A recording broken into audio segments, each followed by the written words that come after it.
Hello friends, it is 2:20 p.m. I have posted a short saying 12-hour marathon. It may be 24 hours. We'll see, guys. We'll see. We'll see. Basically, I have a huge TBR. I have no motivation to read it. And yeah, that's the decided if I'm gonna read for 12 hours or 24 hours. I don't know. I don't know what's going on tomorrow. It's the day before Thanksgiving. Our house will probably be insane, but you know.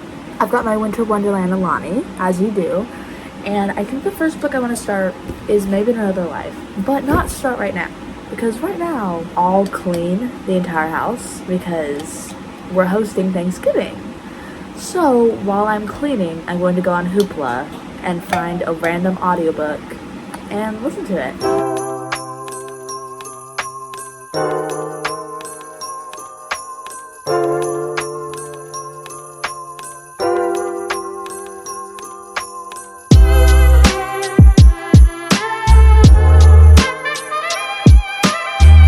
Hey guys, so I'm 70% through Two Can Play. It has been, I actually haven't been timing it, but if I started at 2:20 and it's now 5:30, what is that, 3 hours? No.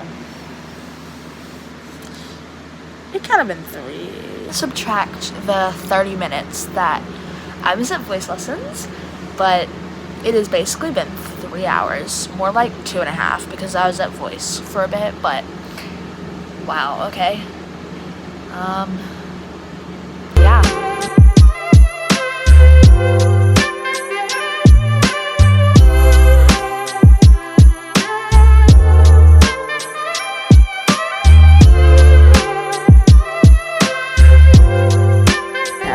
It is 7:23 p.m., which means it's been 5 hours, technically.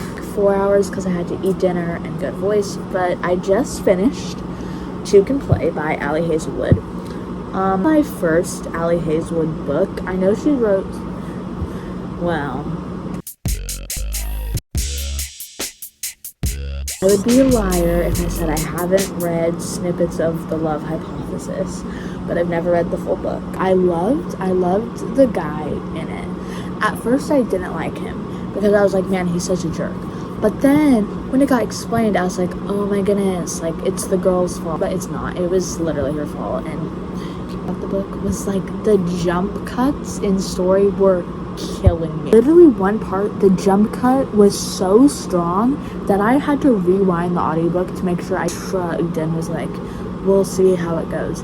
And then without missing a beat, it said, once he had me naked. And I was like, whoa, hold your horses, brother. What? Brother. I was not expecting it at all because it literally, like, a lot of things. And there was another time too where they did like a jump cut to like that exact thing, and it had my head just like, sorry. It was cute. I thought it was cute though. The smut, guys. You see, sometimes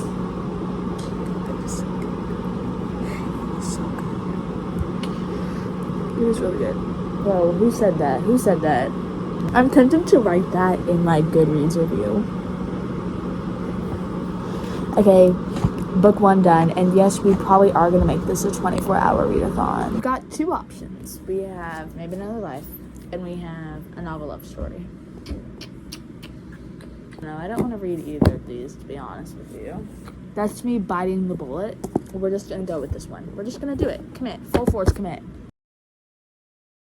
Not to be dramatic, I read the prologue, and I'm not feeling it right now.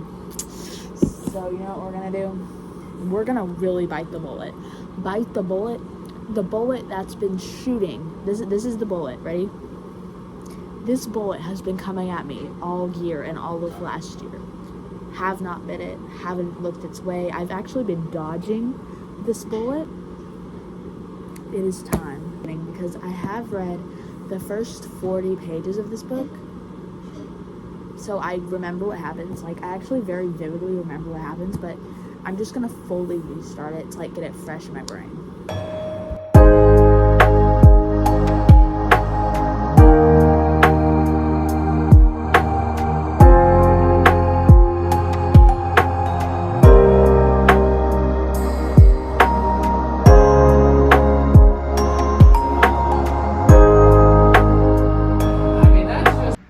So last time I filmed, it was 9:15. I have read 106 pages of Fourth Wing. It's about 10 o'clock now, so technically I'm like 7-ish hours into this. This is an extremely hot take, but guys, I'm bored. Look, this is what I mean when I say that I can't get into fantasy lately. Like last week, I read Red Rising, and I loved it. It was so good, and I already started the second book. And that was a rough sci-fi fantasy. So it's not the fact that I'm just bored of all fantasy. It's just this plot, like it's not sticking with me. I'm back to Fourth Wing, but right now I need a break. This is a definite book I could read. I have a connected duology of this book. If I know one thing about myself, it's that besides Carrie Soto is back, because honestly, I need to finish Carrie Soto is back. I haven't been able to get into it, but besides that, every book Taylor Jenkins Reid has written, I've absolutely devoured and ate up because I'm obsessed with her writing style. My plan is to just sit down and read this book and finish it, and then maybe I'll come back to Fourth Wing. I guess it's not that I don't want to read fantasy. It's just, let me make you understand, okay? From the time I was 11, the only romance I did was sneaking to read fan fictions, okay? And I pretty much read fan fictions on and off for most of my early teens because I was obsessed with romance, but I had no outlet. I only read fantasy books, you know what I mean? I was such a fast reader. I read so many books per year, and all the books I read were fantasy or historical fiction. And so I've spent so many years putting off romance that now it's like all I want to read is romance because I've spent so many years not reading it. This way because, I mean, obviously I was like 11, like I don't need to be reading Love Redesigned, but I would have read it at 11 and not flinched, so do with that information what you will. I'm saying now that I'm older, to like, my parents don't really blink at like what types of books I read. Like, they literally, like, what are they gonna do about it, okay? I'm desperate, and I kind of am desperate. I'm about to go on Spotify and see if I can find any free romance audiobooks, so it's been 3.5 hours since I've last updated you guys. So I finished Maybe in Another Life. Finished as in I sat down at 10 p.m. and didn't leave my bed. Unfortunately, it was very kind of depressing, and I cried at the end. I'm still feeling kind of shaken up about it. It was really good though. I enjoyed it. Well, whatever. I'm someone who's like, I'm a little bit paranoid of like the butterfly effect. I don't like to think about it much, but when I do, like, I'm an overthinker. I always have been. It's my conscience about the butterfly effect and about like overthinking. It's been 11 hours of this challenge, and it's the day before. I'm tired. It's the day before Thanksgiving. Means we're gonna have a lot of food prep tomorrow. And I've read so much. It's the next day. I'm about to hop in a shower because my hair is, well, it's insane. But instead of 12 hours, I read 2 books. It evens out actually, because in my 24 hours straight, I'd probably read 4 books. Though in the 24-hour challenge I have on this channel, I only read 2 books. I think, right? That was kind of an off day, so hope you enjoyed coming along with me for this quick little reading vlog, and I'm hoping to start posting more reading vlogs once I get motivation to read any of the books that I own.